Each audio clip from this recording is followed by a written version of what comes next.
Hello students, आज हम बात करेंगे 8th क्लास की। आपके जो सेकंड लेसन चल रहा था उसके नेक्स्ट टॉपिक की। तो इसके अंदर हम पीछे पढ़ चुके हैं धातु व अधातुओं के भौतिक गुण धर्म, भी जिनके द्वारा हम पर पहचान सकते हैं कि भी धातु व अधातु किस प्रकार की, मतलब उसकी बाहरी जो संरचना है उसके आधार पर उसको हम देखकर बता सकते हैं भी ये धातु है या अधातु। तो हमने पीछे पढ़ा है धातु व अधातु के भौतिक गुण धर्म। अब हम बात करेंगे धातु व अधातु के रासायनिक गुण धर्म, मतलब कुछ रासायनिक क्रियाओं के द्वारा आप पता लगा सकते हैं कि भी ये धातु है या अधातु का गुण दर्शाता है। तो देखिए, पहला है धातु के रासायनिक गुण धर्म। पहला है अपना धातु के रासायनिक गुण धर्म। तो धातु के रासायनिक गुण धर्म के अंदर हम 3 रासायनिक क्रियाएं कराते हैं। पहला कराते हैं धातु की वायु के साथ क्रिया, दूसरा जल के साथ क्रिया, तीसरा करवाते हैं अम्लों के साथ अभिक्रिया, एसिड के साथ। ठीक है भाई। तो पहला हम देखते हैं वायु के साथ अभिक्रिया। धातुएं जो होती है वो वायु के साथ, वायु में क्या होती है भाई? ऑक्सीजन। वायु में क्या होती है? ऑक्सीजन, या कह दीजिए धातुएं ऑक्सीजन के साथ अभिक्रिया करे क्या प्रदान करती है? ऑक्साइड प्रदान करती है। तो उसे हम क्या कहते हैं? धातु के ऑक्साइड कहते हैं। देखिए, वायु के अंदर धातुएं, जैसे धातु का एग्जांपल लेते हैं मैग्नीशियम। मैग्नीशियम Mg अपनी एक धातु है। मैग्नीशियम धातु की अभिक्रिया हम किससे कराते हैं? ऑक्सीजन से, मतलब वायु से करवाते हैं। और तो अपना क्या प्राप्त होता है? मैग्नीशियम ऑक्साइड प्राप्त होता है। मतलब ये धातु का अपने को ये क्या प्राप्त हो गया? ऑक्साइड प्राप्त हो गया। तो धातुएं जो होती है वो वायु के साथ क्रिया करके क्या बनाती है? ऑक्साइड बनाती है। नेक्स्ट हम देखते हैं जल के साथ अभिक्रिया। धातुएं जो होती है वो जल के साथ अभिक्रिया करके अपने को हाइड्रोजन गैस प्रदान करती है। कौन सी गैस प्रदान करती है? Hydrogen gas. जैसे हम एग्जाम्पल लेते हैं सोडियम धातु का। किसका एग्जाम्पल लेंगे? सोडियम धातु का। तो सोडियम धातु का अगर हम जल के साथ अभिक्रिया कराते हैं तो अपने को एक तो प्राप्त होता है सोडियम हाइड्रोक्साइड, दूसरा अपने को प्राप्त होता है हाइड्रोजन गैस। हाइड्रोजन गैस क्या होगी? धातुएं प्रदान करेगी जल के साथ क्रिया करके। तीसरी अगर हम देखें अम्लों के साथ अभिक्रिया, तो जो धातुएं होती है वो अम्लों के साथ अभिक्रिया करके लवण प्लस किसको प्रदान करती है? हाइड्रोजन गैस को प्रदान करती है। तो अगर हम बात करें सोडियम की क्रिया हम कराते हैं HCl से, हाइड्रोक्लोरिक अम्ल से। सोडियम की क्रिया किसे कराते हैं? हाइड्रोक्लोरिक अम्ल से। हाइड्रोक्लोरिक अम्ल से अगर हम अभिक्रिया कराते हैं तो ये अपना क्या बनाता है? लवण, साल्ट, NaCl, जिसको आप नमक खाते हो तो नमक के अंदर क्या होता है भी? NaCl, साल्ट, लवण होता है, प्लस अपने को क्या प्राप्त होती है? Hydrogen gas. तो ये थे अपने धातुओं के रासायनिक गुण।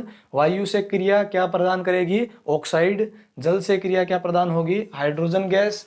अगर अम्लों के साथ अभिक्रिया प्राप्त करें तो लवण प्लस हाइड्रोजन गैस प्राप्त होगी। और यहाँ पर जो NaOH बना है इसे हम कहते हैं हाइड्रोक्साइड। तो आप ये भी कह सकते हो कि जल के साथ अभिक्रिया करके क्या प्रदान करते हैं? हाइड्रोक्साइड प्रदान करते हैं और हाइड्रोजन गैस। नेक्स्ट हम देखते हैं अधातुओं के रासायनिक गुण। अधातुओं के रासायनिक गुण के अंदर हम देखते हैं कि जो अधातुएं होती है वो वायु के साथ अभिक्रिया करके क्या प्रदान करती है? ऑक्साइड प्रदान करती है। अधातुएं भी क्या प्रदान करती है? ऑक्साइड प्रदान करती है। परंतु जो ऑक्साइड बनता है वो कैसा होता है? अम्लीय प्रकृति का होता है। अम्लीय प्रकृति का होता है। देखते हैं हम सल्फर। सल्फर अपनी क्या है? धातु है, अधातु है, और इसके साथ अभिक्रिया कौन कर रहा है? ऑक्सीजन। तो ऑक्सीजन प्लस सल्फर अभिक्रिया करके क्या बनाएंगे? अम्लीय प्रकृति के ऑक्साइड बनाते हैं। तो अपना क्या बन गया? SO2। यहाँ पर देखिए सल्फर का एक अणु, O2 के 2 अणु, तो क्या बना? SO2, sulphur die oxide. कैसा है? अम्लीय प्रकृति का है। नेक्स्ट हम देखते हैं जल के साथ अभिक्रिया। धातुएं जो होती है वो जल वाष्प या जल के साथ अभिक्रिया नहीं करती है, इसीलिए जो फॉस्फोरस होता है उसको हम क्या करते हैं? जल में संग्रहित करते हैं। पीछे एक बात रह गई है, पीछे यहाँ पर देखिए धातुएं क्या करती है? जल के साथ अभिक्रिया करती है। धातुएं क्या करती है? जल के साथ अभिक्रिया करती है। और किसके साथ अभिक्रिया करती है? वायु के साथ अभिक्रिया करती है। इसलिए जो अपना सोडियम होता है, यहाँ पर हमने एग्जाम्पल लिया क्या? सोडियम को हम केरोसिन तेल के अंदर रखते हैं। इसको अंदर हम खुले के अंदर अगर आप सोडियम को रखोगे, जैसे मान लीजिए सोडियम अपना, अगर आप इसको खुले के अंदर रख दोगे और खिलों के अंदर रखते ही जैसे ही इसको नमी व वायु प्राप्त होगी तो ये स्वतः क्या होगा? जल उठेगा। ठीक है भाई। तो जो धातु होती है कौन सी? सोडियम धातु। इस सोडियम धातु को हम केरोसिन तेल के अंदर क्या करते हैं? डुबो कर रखते हैं। अन्यथा अगर आप इसको बाहर वायुमंडल में रखोगे तो जरा सी नमी व वायु के साथ अभिक्रिया करके ये क्या हो जाएगा? ज्वलनशील हो जाएगा। क्योंकि आपको पता ही है धातुएं किससे अभिक्रिया करती है? वायु व जल से अभिक्रिया करती है।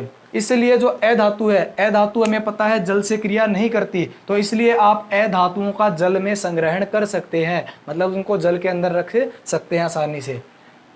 इसलिए फॉस्फोरस को किस में रख सकते हैं हम, जल के अंदर। आपको अगर पूछ लिया जाए क्वेश्चन के अंदर कि सोडियम को हम खुले में क्यों नहीं रखते वायुमंडल के अंदर, खुले के अंदर इसलिए नहीं रखते क्योंकि ये किसके साथ अभिक्रिया करती है, वायु व जल के साथ तीव्र अभिक्रिया करके क्या हो जाती है, ज्वलनशील, इसलिए इसको हम किस में रखते हैं, केरोसिन तेल के अंदर रखते हैं। परंतु फॉस्फोरस होती है, फॉस्फोरस को हम जल में क्यों रख सकते हैं, क्योंकि फॉस्फोरस एक क्या है, अ धातु है, अ धातु है, इसलिए जल से अभिक्रिया नहीं करेगा, इसलिए हम इसको जल में रख सकते हैं। नेक्स्ट है अम्ल के साथ अभिक्रिया। अधातुएं तनु अम्ल के साथ अभिक्रिया नहीं करती, मतलब अधातुएं अम्लों के साथ अभिक्रिया नहीं करती, परंतु जो सल्फर होती है अपनी, ये जो सल्फर होती है वो सांद्र नाइट्रिक अम्ल, मतलब HNO3, इसे हम कहते हैं सांद्र नाइट्रिक अम्ल। एक अम्ल होता है अपना HNO3, इसे हम कहते हैं नाइट्रिक एसिड। ये इसके साथ अभिक्रिया करके जो सल्फर होती है वो क्या बनाती है, सल्फर डाइऑक्साइड बनाती है, नाइट्रोजन डाइऑक्साइड बनाती है, और अपने को क्या प्रदान होता है, जल प्रदान होता है। तो ये थी अपनी अधातुओं के रासायनिक गुणधर्म। अगर आपको अंतर पूछ लिया जाए तो अंतर आप इस प्रकार से बता सकते हो धातुओं व अधातु के रासायनिक गुणधर्मों के अंदर। अब हम कुछ बात करते हैं धातुओं के उपयोग की, तो हम नेक्स्ट टॉपिक पढ़ेंगे। तो नेक्स्ट अपने बात करते हैं धातु व अधातुओं के उपयोग की। तो धातु व अधातुओं के जो उपयोग है उनके अंदर हम देखते हैं कि धातुओं का उपयोग किया जाता है बर्तनों को बनाने के अंदर। जो आप भोजन पकाने के जो बर्तन होते हैं उनके अंदर हम धातुओं का क्या कर सकते हैं, उपयोग कर सकते हैं। नेक्स्ट है अपना बिजली उपकरण, रेडियो, टेलीविजन इत्यादि। बिजली उपकरण जितने भी आप देखते हैं उनके अंदर प्रमुख रूप से एक धातु पाई जाती है, कौन सी, तांबा। तो इनको बनाने भी हम उपयोग में ले सकते हैं। घरों में वर्षा धूप से बचने के लिए जो आप टैन लगाते हो वो किसकी होती है, एल्यूमिनियम की। तो जो टैन चद्दरें लगाते हो आप वर्षा धूप से बचने के लिए, उसके अंदर भी हम इसका उपयोग करते हैं। आभूषणों के अंदर भी हम उपयोग करते हैं, आभूषण में जैसे सोना चांदी का हम उपयोग करते हैं। नेक्स्ट अपना जो एक धातु होती है कौन सी, Hg, पारा। कौन सी धातु भी, Hg, जिसे हम क्या कहते हैं, पारा कहते हैं। इसका हम उपयोग करते हैं थर्मामीटर के रूप में। हमने बात की थी जो Hg है वो कौन सी धातु है, एक नरम धातु है जो सामान्य ताप पर कैसी पाई जाती है, नरम अवस्था में। ये एक धातु के का है अपवाद है, क्योंकि हमने बात की थी धातुओं का गुण कैसा होता है, कठोरता का गुण होता है। धातुएं कैसी होती है, कठोर होती है, परंतु ये जो धातु है वो कैसी है, नरम अवस्था के अंदर है। नेक्स्ट हम बात करते हैं धातु के जो लवण प्राप्त होते हैं। जैसे हमने पीछे भी बात की है सोडियम क्लोराइड की, मतलब धातु अम्ल के साथ अभिक्रिया करके क्या बनाती है, लवण। तो ये जो सोडियम क्लोराइड प्राप्त होता है इसका हम उपयोग किसमें करते हैं, नमक के रूप में। नेक्स्ट अपना सोडियम बाइकार्बोनेट, मतलब सोडियम के जो कार्बोनेट बनते हैं उसका हम उपयोग करते हैं खाने का सोडा के रूप में। मतलब जो सोडियम बाइकार्बोनेट है, मतलब जो आप खाने का जो सोडा मिलाते हो खाने के अंदर, आपने कभी देखा होगा कि घर के अंदर जो एक सोडा डालते हैं किसी चीज़ को फुलाउट करने के लिए, तो होता है सोडियम बाइकार्बोनेट। अब हम बात करते हैं अधातुओं के उपयोग की। भी अधातु किस उपयोग में आते हैं, तो अधातुओं का उदाहरण पहला रहता है गंधक। गंधक को हम कहते हैं सल्फर, जो हमने पीछे बात की है कौन सी धातु, सल्फर धातु। तो सल्फर को ही हम क्या कहते हैं, गंधक कहते हैं, ये बात ध्यान में रखना। तो इसका उपयोग होता है अम्ल में, औषधीय व बारूद बनाने के अंदर, मतलब एसिड बनाने में। पीछे हमने पढ़ा है कि अधातुएं जो वायु है उसके साथ अभिक्रिया की करके जो ऑक्साइड देती है वो कैसी होती है, अम्लीय प्रकृति की। तो अम्ल बनाने में, औषधि बनाने में व बारूद बनाने के अंदर। एक होता है अपना लाल फास्फोरस। ये फास्फोरस क्या होती है, अधातु होती है लाल फास्फोरस। इसका उपयोग करते हैं दिया सलाई, पटाखे व जंतुनाशक, मतलब जो कीटनाशक होते हैं जंतुओं को मारने के लिए, तो जंतुनाशक का भी हम इसमें क्या करते हैं, उपयोग करते हैं। पटाखे बनाने में इसका उपयोग करते हैं। नेक्स्ट अपना ग्रेफाइट का जो उपयोग होता है, आपने देखा होगा ग्रेफाइट, हमने अधातु बात की थी। ग्रेफाइट कैसा है, एक कार्बन का अपरूप है जो क्या है, अधातु है। और इसका उपयोग किसमें किया जाता है, इलेक्ट्रोड बनाने के अंदर किया जाता है। नेक्स्ट उसका उपयोग पेंसिल बनाने में, जो आप पेंसिल यूज में लेते हो उसके अंदर जो नोक होती है वो क्या होती है, ग्रेफाइट की बनी हुई रहती है।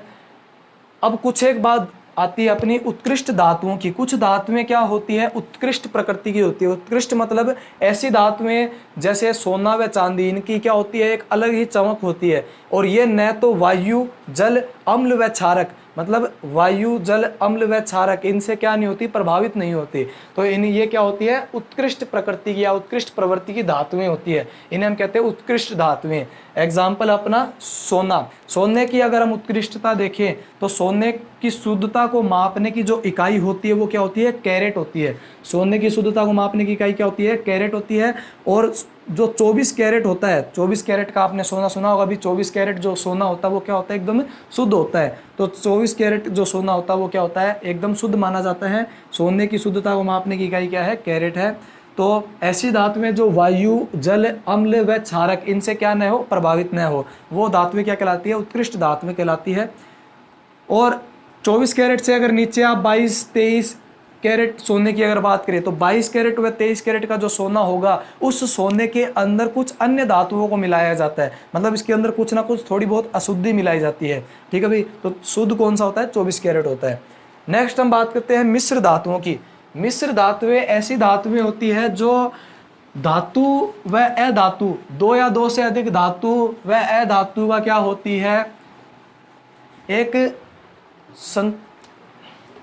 मिश्रण होती है। इसके अंदर हम देखते हैं कि मिश्र धातु मतलब दो से अधिक